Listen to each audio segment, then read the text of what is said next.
Hello, beautiful heathens. For those new to the channel, my name is Aote, and I'm a 56-year-old elder goth who managed to survive the 80s, 90s, even Y2K, yet still struggles with my eyeliner. Today, we will be doing the...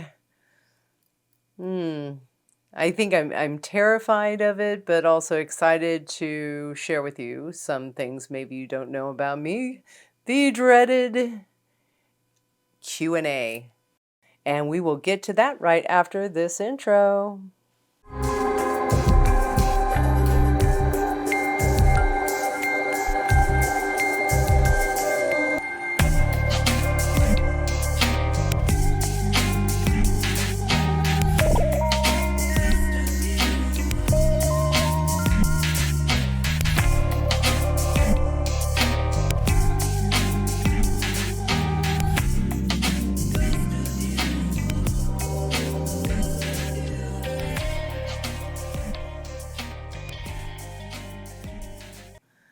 So today we're going to spill the tea. Speaking of tea, my hubby, Mr. Aote, bought this for me back, I think in May, on Salem Black Crafts Whatnot show. And it was a little kit that included some tea, a book,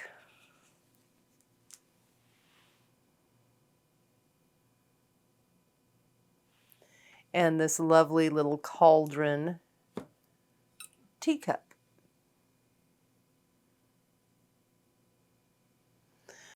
And he also scored a little furry Mothman. There was some discussion as to whether or not he really meant to get this for me or for himself, but guess who won? Happy wife, happy life, right?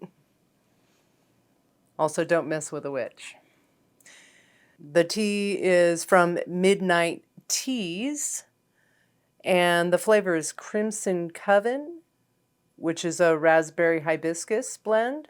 It has no caffeine, and it's an exclusive to Black Craft Coffee, which we are big fans of in the house, but it's nice now they're venturing into teas. And it's a 2-ounce loose leaf tea, and I love the graphic. So Crimson Coven herbal blend has fruit, berries, and flowers dancing together like the Salem Goat Girls in a tart and bright caffeine-free blend that brews brilliant red. Excellent iced. Yeah, I'm having it hot. And it is exclusive to Black Craft Salem. It includes apple, hibiscus, rosehip, lemon, strawberry leaves, chamomile, cornflower, raspberry, and natural flavors, which are organic compliant. It says here, Midnight Teas is a woman, witch, an LGBTQ-owned tea shop based in Salem, Mass. Yes, we're witches. No, we don't hex people. By blending our passion for the supernatural with our modern understanding of herbalism, we seek out delightful magical teas to share with you.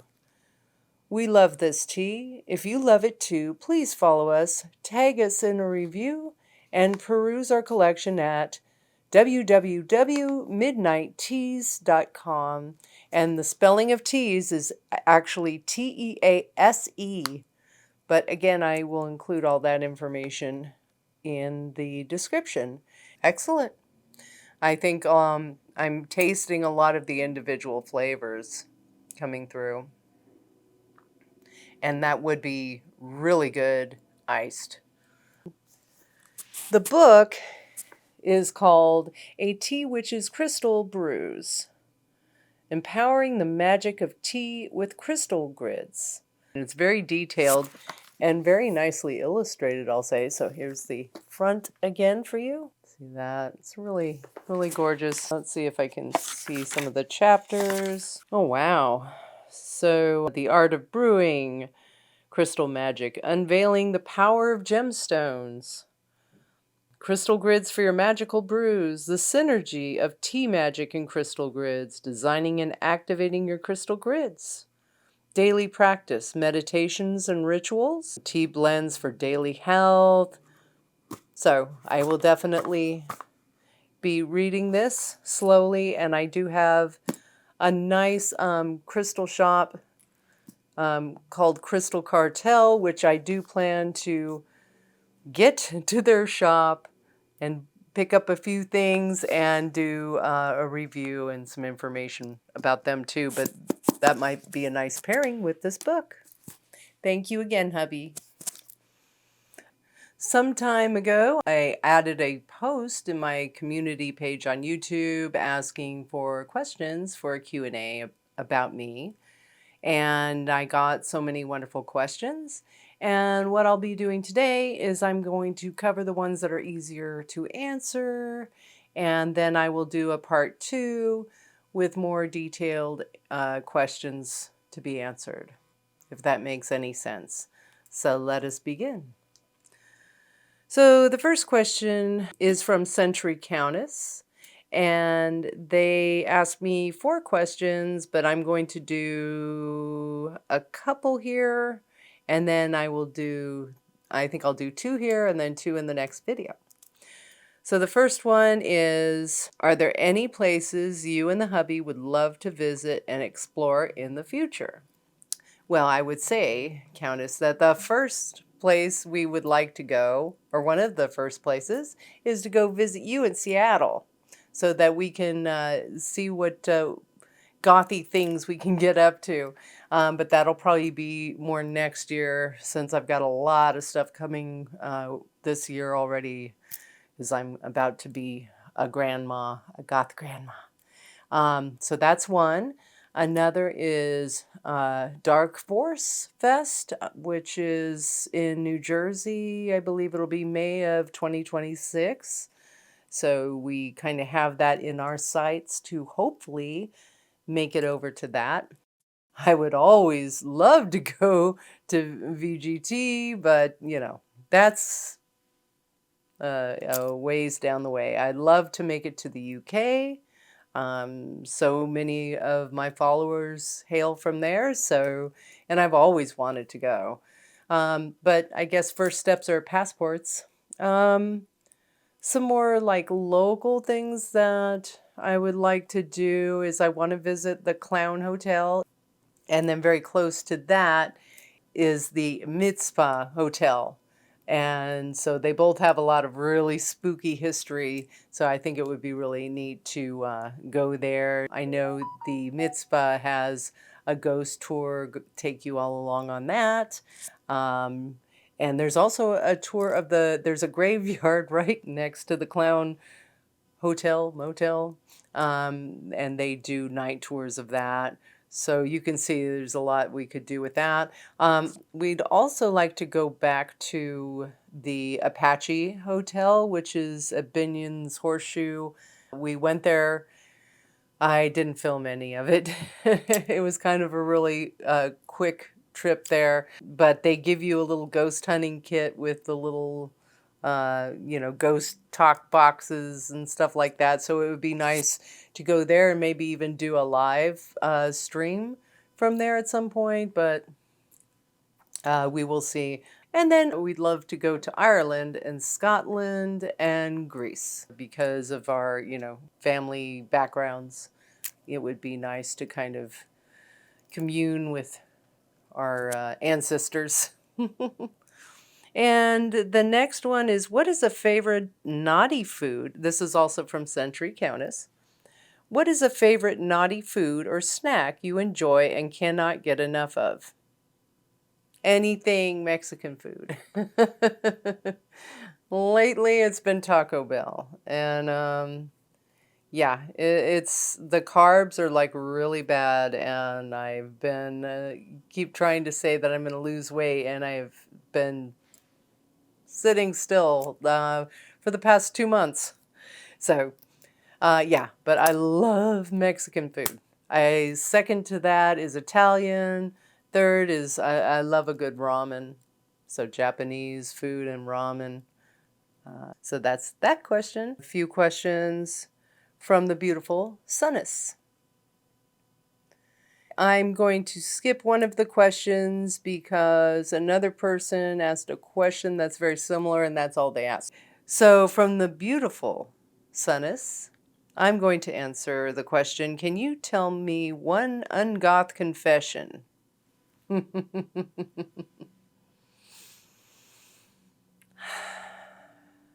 Brace yourselves. I sometimes listen to disco music. When I was a kid growing up, my favorite soundtrack was Saturday Night Fever. So those songs, I guess it's because it reminds me of a time in my life where, I had a difficult family dynamic. And so that was like one time period. I think it was, I don't know, third or fourth grade when the movie came out. And it was just a nice summertime. So that always kind of brings me back to being at the pool, listening to, I think it was probably 10Q was the station, or Kiss FM. So it took me back to just a mellow time in my childhood. So I think that's a connection. But also, I listen to so many genres of music. And music to me is more about how the piece of music makes me feel and how it connects with me, rather than, oh, it has to be this one genre. So yeah, that's disco music. Even the occasional ABBA song or the Boney Maroney song. Okay, and then the next question Sun has had was, is it hard to look goth when you live where you are? I am, for the moment, melting away here where I live in Sweden. So for those in the Celsius temperature system, it's 43.89 degrees or 111 Fahrenheit right now. And it's just about 6 o'clock in the evening. So yeah, that's hot, but it's gotten up to 120, and it probably will. And it easily gets to 114, 117 during the summer. And that lasts pretty much, it starts usually by June and ends sometime in October if we're lucky. And then at some point it gets really, really cold to where I can't wait to have the heat again. So basically I stay in air conditioned. I mean, out here, every place has air conditioning because you need it to survive. Whereas I understand, like where you're from, Sunnis, and also where Star Raven comes from, is so yeah, air conditioning, and then just trying to um, wear as little as possible based on how long I plan to actually be in the sun, in the actual elements themselves. Last year I was doing a lot of walking, so I would just put on a tank top and some capris and do my walk here around the complex in 114 degrees and just get that sun. And I was fairly tan for a while, so that's pretty much it. You just try and dress as lightly as you can and stay in the air conditioning. Especially if you go to casinos, they're icy cold. So even today, yesterday, I was wearing a shirt and a jacket, and I was comfortable. So thank you so much for that, Sunnis, and I will answer the rest of your questions along with the health anarchist question in the next one, because it's a deeper discussion, and you'll understand when I get to it. So the next question is from Lizzie Rankin. Here's my question. How do you deal with people who just make rude comments about being goth? Well, I'm 5'8". I have a very intimidating presence. I dress like this when I go out. So I don't get, I think the worst thing I've gotten is why, oh, you're going to like a costume party. And I'm like, no, this, and she's like, this is how you dress every day. And I'm saying, absolutely. Oh, okay. And then one other time, when I was dressed as the clown after our little clown thing, our little live with Star Raven. I went to a goth market deal at a venue, and I had to take Uber there and back. So on the way back, the guy was kind of like, "Wow, you dress like this all the time? What the heck's going on in there?" I said, "Yeah, I dress like this all the time." And, it was a goth's market, and he's like, everybody was okay with that? I'm like, I was. And I got a lot of compliments, so. But usually, mostly people won't. I guess I have an intimidating presence. And so, I don't know. I just think people are afraid of me. If somebody just came straight up to me and said, "God, you're ugly," I think I would ignore them. I hope I wouldn't like get triggered and like say something abusive. Um, yeah, I don't know what to say. You can't change how people are, but I do know that anybody who makes negative comments and comes at you is unhappy with themselves. Because if you're just think of what it feels like to be happy, and what would be the last thing in the world you would do is try and pull somebody down. Yeah, just like Century Countess said today in their Q&A, misery loves company, and so they just try and drag you down. And also, like Black Friday said, is you have to become apathetic. You have to just let it fall off of you, and it's not easy. I'm sure if somebody said something to me, I would really take it to heart. I guess to some degree, even that lady that was asking me, it was just like, because you could tell the way she was asking, it wasn't like she was impressed. So, but it fades, and really, I get more compliments, far, far, far more compliments than anything negative. So that's what kind of keeps me going. And I guess maybe that's the way I deal with it, is I just keep being me. And as and the more of us that do, make it easier for people that are afraid to be themselves and dress in a certain way, or or put their makeup on in a certain way. Another interesting story was a bartender was telling me that one of the ladies who was no longer there at the bar that evening said, "Oh, does she like dress like that all the time?" And the bartender said, "Yeah, pretty much." And she goes, "I wish I could do that. I don't, I don't feel like I could do that because I work." And then she goes, "Oh no, you know what? I'm just newly retired, so why don't I dress like that?" So that was kind of fun. Let me go to the next one from Fanny's Grotto.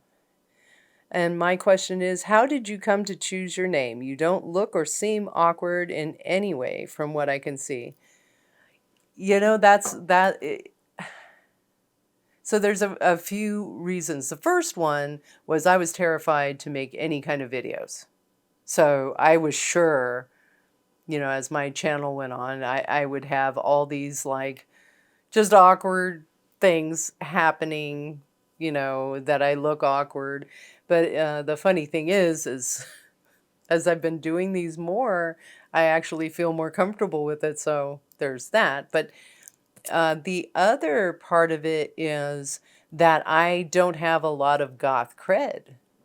People from my generation, they can have lots of pictures and proof that they were goth back when goth started, and I have none of that. And then I will get into that in part 2 as to why that is. But so I'm awkwardly goth in that I don't think a lot of people would consider me to be a true goth. But we'll cover that more in part 2. The next one is a question from Miss Marzipan Moments. And she asks, "I'd like to know if you have any spiritual beliefs, and if so, how they might reflect in your other interests." Sorry if that's too personal or left field. Not at all. So my spiritual beliefs, I have been, and I think I said this in the previous video, I've been Catholic, Greek Orthodox, Mormon, Rosicrucian, I still am, um, Builders of the Adentum, still am, and Ordo Templi Orientis. In their church side is the Ecclesia Gnostica Catholica. I am an ordained deacon and novice priestess. So my beliefs are quite interesting. I believe underneath everything is that there is a creative force that is responsible for everything that is. And I believe that we are all little pieces of that same source. So we're all the same, but we're separated for the sake of having experience.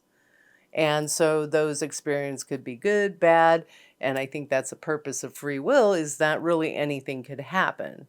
But I feel that ultimately, not the bodies that we're in, but what animates us and makes us all different. It has everything to do with everything that is. Does that make sense? So I don't like to, tell anybody that their beliefs are wrong, because none of us have proof of what's right or wrong. And I think that, whatever anybody wants to do or wants to believe, as long as it's not hurting themselves or other people and not shaming other people because their beliefs are different, is fine. And I support them. And if somebody were to come after them, I would, just because it's not my spiritual belief, but I would defend their right to believe that. So, it's like love one another as you wish to be loved. Empathy. I guess empathy is my religion. How does that reflect in my other interests, my spiritual beliefs? Well, I have been a very lazy practitioner in both the magical and my initiatory and my ecclesiastic. I was dormant for quite some time, and now I'm just starting to get back into it. I have so many, interests like art, music, and the spiritual side, and I will get very intensely into one, and everything else will go dormant. And what I've been trying to do and what I hope to do as part of this channel is start incorporating them all in together so they can all play nicely, and so that I don't feel anxious about the time spent away from those pursuits. So I hope that answers the question. Yeah. Let's see. A question from Gothnetic Official. What was the best live band that you've ever seen? That is a tough one. And really what came to mind is going to be kind of silly, but they are a good band, is Oingo Boingo. I was a big fan of them, and I was able to get tickets to their farewell concert that was on Halloween when I lived back in LA and worked for Giant Records. And I was able to, I think it was just because I asked for them, and the CEO just was able to just, oh, okay, let me get you those tickets like 2 days before. So I was able to go, and the seats were good, and their concerts for Halloween were epic. So that probably was the best because so many things had to come together to make that happen. But others of note, the Mars Volta was very good. I've seen the Arctic Monkeys, very good. And I recently saw Opeth. So those very, very talented musicians in those bands. So I haven't been to see The Cure. I haven't been to see Sisters of Mercy. And that will go back to kind of my other question that I'm going to leave for part 2. Lucky 7 Vampire, or now known as Victorian Vampire Graveyard, asks, can I ask, have you always lived in Las Vegas? And the answer is no. I pretty much was born and spent the majority of my life in the state of California. But Vegas has always been close by. My dad used to take us to Vegas all the time. And then, you know, throughout my young adulthood and, you know, it's just always been, it's just a fun place. I love the desert, which is very un-gothy. So does that go back to your question about goth confessions, Sonus? I do love the desert. There's just something about the energy of the earth. And yeah, so no, I have not. So we moved here just in July of 2020, and I don't see us leaving. So we're here for the long haul. My husband, Mr. Aote, has lived in Vegas before, so he's very familiar with the area. Me, not so much. And I hope to start driving again soon. It's funny, I used to drive all the time when I was in LA, and in some of the worst traffic in the world for years. You know, hour to an hour and a half commute, you know, each way. But now I've, since I've been here, I think I've driven like maybe 7 times. So it's pretty crazy and nowhere far. So I need to, it's funny, I never thought I would be that person. So there, you found out something else about me. I'm afraid of driving. And I've become quite a recluse, since I've moved here. And then I have a question from Star Raven's Gothic Eternity. And she asks, I would love to ask if there are any old graveyards where you live, and what's my favorite food? Thanks, goth hugs. Goth hugs. So, old graveyards, that is something I'm looking into, and there are ghost towns within, I'd say, a couple hours. But unfortunately, I have not found anything like with history or just ambiance like the graveyard you're close to, Star Raven. I hope to do some exploring, and I will definitely update you on that when I find out more. And then the other question is, what is my favorite food? Oh my gosh. The favorite? I would say any kind of pizza or burrito. I really love Mexican and Italian food. I do love Greek food as well. I am not Mexican, but there's something in that that cuisine that calls to my dark little heart. Okay, so I hope to be back with part 2 that kind of explains a little bit about my youth. And it's going to be shorter, but I just didn't want to mix it in here because I think it may be longer than I expect. So, so it may be a short one, it may be a long one. I don't know until I start talking about it. So anyway, thank you all so much for asking the questions, and I hope you've found out a little bit more about me. You can always keep sending me questions, and I can do another Q&A in the future. So until next time, do what makes your heart feel happy, and watch out for your fellow goths and other alternatives, both online and in real life. And until next time, bye.